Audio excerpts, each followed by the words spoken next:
যেহেতু ছোট ছিলাম আর আমার ফ্যামিলিতে মিডিয়ার কেউ ছিল না, সো ভালো মন্দ জাজ করার মতো সেন্স আমারও ছিল না, আমার ফ্যামিলিরও ছিল না। And then you have also acted in your initial career. You have acted with তখনকার top tier Superstar actors, যারা ছিল। superstars, Azizul Hakim, Zahid Hassan, Tony Diaz. হ্যাঁ। ওনাদের সাথে স্ক্রিন শেয়ার করার এক্সপিরিয়েন্সটা প্রথম কেমন লাগতো?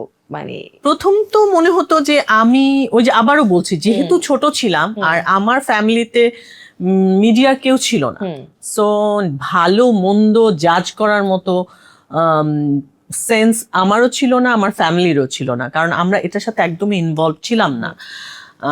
তো আমার জাজমেন্ট এরকম ছিল যে জাহিদ ভাই করছে তার মানে এটা ভালো কাজ মনে হয়, বা হাকিম ভাই করছে এটা মনে হয় ভালো কাজ, এরকম একটা ব্যাপার ছিল যে আমাকে করতে বলেছে, আমি যে জাজ করব আমার কি করার আছে বা এগুলো আমি বুঝতাম না একদম।